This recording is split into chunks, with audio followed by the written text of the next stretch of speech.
السلام علیکم، میں غزالہ قاضی چینل سے آپ سے مخاطب ہوں۔ زندگی میں بہت دھوکے کھائے ہیں، بہت غلطیاں کی ہیں اور اللہ تعالیٰ سے ہمیشہ معافی مانگی ہے، اور بس یہی کہا ہے کہ انسان ہوں، تیری تخلیق ہو خدایا، اگر غلطی ہو جائے تو معاف کر دینا، معاف کر دینا۔ میں کون ہوں؟ میں عورت ہوں، اور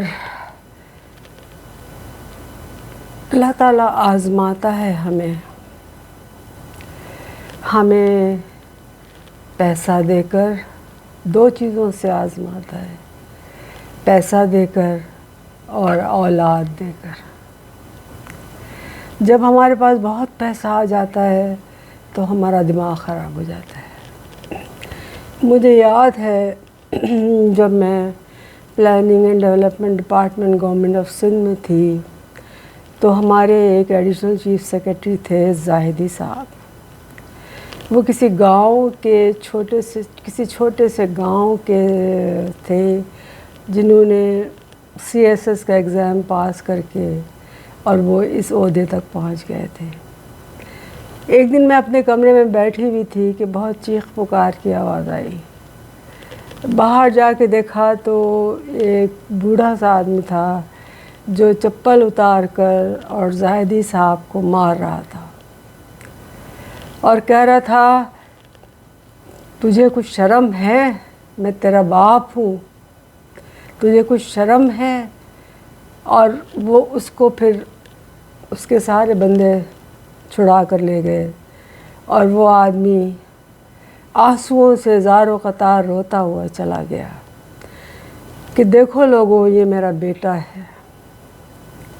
پتہ یہ چلا کہ وہ آدمی صبح سے بیٹھا ہوا تھا ویٹنگ روم میں، اور اس کو بٹھا کے رکھا ہوا تھا کہ زاہدی صاحب بہت بیزی ہیں، زاہدی صاحب میٹنگ میں ہیں، زاہدی صاحب آپ سے مل نہیں سکتے، زاہدی صاحب یہ کر رہے ہیں، ابھی کھانا کھا رہے ہیں، ابھی فارغ ہوئے ہیں، ابھی دوستوں سے مل رہے ہیں۔ تو جب باپ کی وہ قوت برداشت جواب دے گئی تو وہ اندر گھس گیا ان کے بڑے سے محل جیسے کمرے میں، اور اس نے جوتا اتار کے زاہدی صاحب کی اچھی طرح مرمت کی۔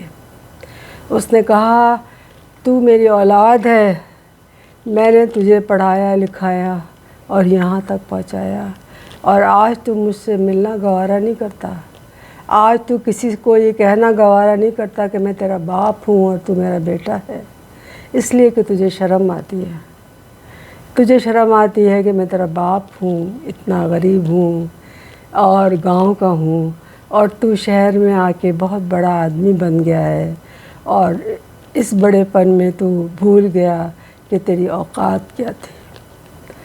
ہم سب نے یہ تماشا دیکھا اور ہمارے رونگٹے کھڑے ہو گئے کہ واقعی کبھی کبھی اولاد جو ہے وہ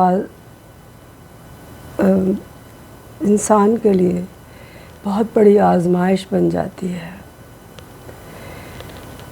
وہی اولاد جس کو بہت پیار سے ہم پرورش کرتے ہیں، اس کو ایک ایسے ڈگر تک پہنچا دیتے ہیں جہاں وہ ترقی کی منزلیں طے کرتا ہوا چلا جاتا ہے، لیکن یہ وہی اولاد ہے جو ماں باپ کو بھول جاتی ہے۔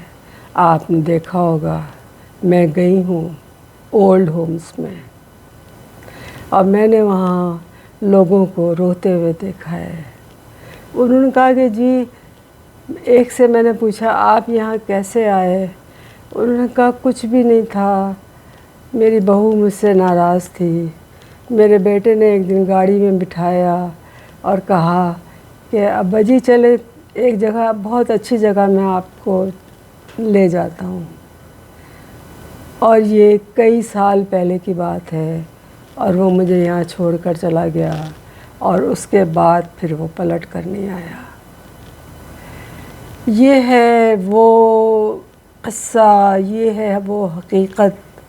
آپ جائیے، میں تو آپ لوگوں سے کہتی ہوں کہ سب لوگ جائیں ان اولڈ ہومز میں اور جا کے دیکھیں کہ اولاد کیا ہوتی ہے اور ماں باپ کیا ہوتے ہیں۔ ہم کتنا بھی فخر کریں، کتنا بھی سر اٹھا کے چلیں کہ ہمارے بیٹے ہیں، اللہ نے ہم کو بیٹے دیے ہیں، اللہ نے ہم کو بیٹیاں دی ہیں، لیکن یہی اولادیں جب ماں باپ ضعیف ہو جاتے ہیں اور جب ماں باپ ان کو کچھ دینے کے قابل نہیں رہتے تو وہ ان کو اٹھا کے پھینک آتے ہیں اولڈ ہومز میں۔ ایدھی صاحب نے بہت بڑا کام کیا تھا جو شروعات کی تھی اولڈ ہومز کی، اور آج جگہ جگہ اولڈ ہومز کھل گئے ہیں۔ شرم آتی ہے۔ ہم ویسٹ پر ہنستے تھے، ویسٹرن ورلڈ پر ہنستے تھے، ہم ان کے اوپر تنقید کرتے تھے کہ یہ دیکھو یہ اپنے ماں باپ کا یہ حشر کرتے ہیں۔ آج ہم بھی اسی قطار میں کھڑے ہیں، آج ہم بھی دیکھ رہے ہیں کتنی اولاد ہیں۔ ٹھیک ہے، وہ ماں باپ بہت خوش ہیں جن کے پاس پیسہ ہے، جن کے شوہر ابھی تک کام کر رہے ہیں، اور جنہوں نے پیسہ اپنے پاس رکھا ہوا ہے، اور اولاد جانتی ہے کہ یہ گھر، یہ پیسہ، یہ سب میرے ماں باپ کا ہے، اور میں جو ہوں وہ مجھے ملے گا پیسہ، مگر ان کے مرنے کے بعد ابھی نہیں۔ بے شک وہ ان کے مرنے کا انتظار کرے، لیکن وہ اس وقت ان کو اولڈ ہوم میں نہیں پھینک کے آ سکتا، کیونکہ اسے پتہ ہے کہ یہ سارا پیسہ میرے ماں باپ کا ہے۔ تو دوستو، یہ سب پیسے کا کھیل ہے۔ کہاں کے ماں باپ، کہاں کی ماں، کہاں کا باپ، اگر پیسہ نہیں ہے اس کے پاس تو کچھ بھی نہیں ہے۔ اسی لیے ہم ہمیشہ ماں باپ کو کہتے ہیں کہ جو کچھ آپ کا ہے وہ ابھی سے اولاد کو نہ دے دیں، اپنے پاس رکھیں، کیونکہ بالآخر ملنا تو انہی کو ہے بعد میں۔ لیکن جب تک یہ گھر، یہ گاڑی، یہ پیسہ آپ کے پاس رہے گا، یہ اولادیں آپ کی قدر کریں گی، آپ کو سر آنکھوں پہ بٹھائیں گی۔ لیکن اگر یہ پیسہ ابھی سے آپ نے ان کو دے دیا، ان کے حوالے کر دیا، تو آپ سمجھ لیں کہ آپ کا انجام کسی اولڈ ہوم میں ہوگا۔ میں بہت دکھ سے یہ بات کہہ رہی ہوں۔ یقین جانیں،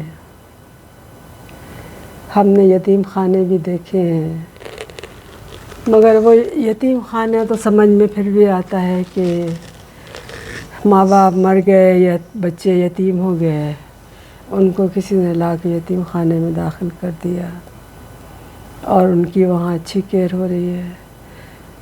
مگر ماں باپ کو کوئی اولاد آ کے اولڈ ہوم میں چھوڑ، اور اولڈ ہوم تو پھر یہ اچھی چیز ہے۔ میں نے بڑے وثوق سے سنا ہے کہ کراچی میں ایک خاص جگہ ہے جہاں پر روز فجر کے وقت ایک گاڑی آتی ہے، اس میں سے ایک صاحب اترتے ہیں، وہ پیچھے سے ایک بوڑھے سے آدمی کو اتارتے ہیں، فٹ پاتھ پہ چادر بچھاتے ہیں اور وہاں ان کو بٹھا کر چلے جاتے ہیں۔ ان کے سامنے پیالہ ہوتا ہے، اور اس کے بعد وہ صاحب پھر رات کو آتے ہیں اور رات کو آ کے ان کو اٹھا کے لے جاتے ہیں۔ آپ سوچئے، یہ لمحہ فکریہ ہے، یہ ہم سب کے لیے لمحہ فکریہ ہے۔ کیا پتہ ہمارا بھی انجام ایسا ہو، اللہ نہ کرے۔ میں اللہ سے معافی مانگتی ہوں کہ یا الہی، معاف کرنا اور کبھی اولاد کا محتاج نہ کرنا، کیونکہ اولاد دے کے بھی تو آزماتا ہے، لے کے بھی تو آزماتا ہے۔ اولاد اور پیسہ بہت ناپائیدار چیزیں ہیں۔ پیسہ چلا جاتا ہے تو سب کچھ چھن جاتا ہے۔ اولاد آپ کی ہے اس وقت تک ہے جب تک آپ کے پاس سب کچھ ہے۔ اگر آپ خالی ہاتھ ہیں تو یہ اولاد آپ کے کچھ بھی نہیں۔ یہ ہے آزمائش، یہ ہے آزمائش ہماری اور اس اولاد کی۔ ہماری تو نہیں ہے اتنی، اور ماں باپ کی اتنی نہیں ہے، مگر اس اولاد کی بہت بڑی آزمائش ہے۔ ہم میں سے کتنے ہیں جو اس پہ پورے اترتے ہیں؟ آپ نے دیکھا، آپ نے سوچا کبھی کہ اولاد کو بدلتے دیر نہیں لگتی؟ اس کو اپنے ماں باپ میں، اسپیشلی اپنی ماں میں بہت جلدی بہت خرابیاں نظر آنے لگتی ہیں۔ آپ ایسی ہیں، آپ نے یہ کیوں کیا، آپ نے یہ کیا کیا۔ جب تک ماں کماتی رہے، جب تک ماں پیسہ لاتی رہے گھر میں، ان کی خواہشیں پوری کرتی رہے، جب تک ماں کی حیثیت ہوتی ہے، اس کے بعد ماں کی کوئی حیثیت نہیں ہوتی۔ اس کے بعد صرف اس کو تنقید کا نشانہ بنایا جا سکتا ہے، اور وہ بنتی ہے اور خاموش رہتی ہے، کچھ نہیں کہتی، اس لیے کہ وہ عورت ہے۔ میں بھی ایک عورت ہوں۔ سنیے ذرا، میں نے عورت کے لیے میں نے کیا کہا ہے کبھی؟ قید کر دو مجھے، قید کر دو مجھے، ہتھکڑیاں لگا دو، بیڑیاں پہنا دو، بند کر دو قفس میں، مجھے بند کر دو قفس میں۔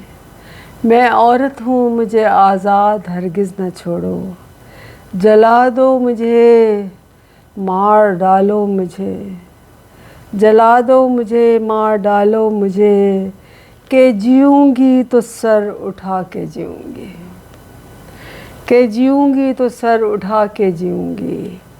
انسان ہوں، انسان کی طرح جیوں گی، جانور کی طرح نہیں۔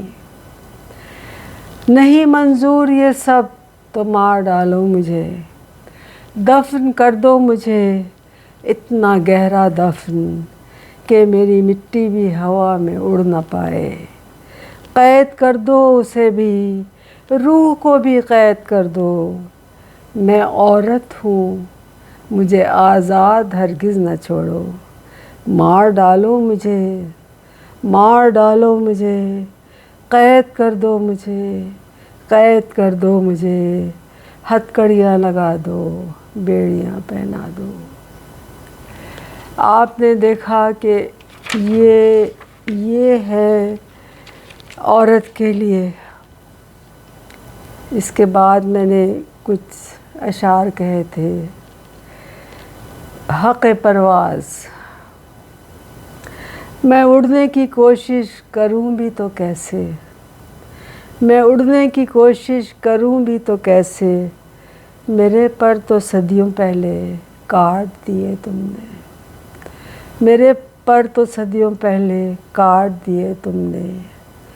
میں عورت ہوں، مجھے تو نہیں حق پرواز، میں عورت ہوں، مجھے تو نہیں حق پرواز۔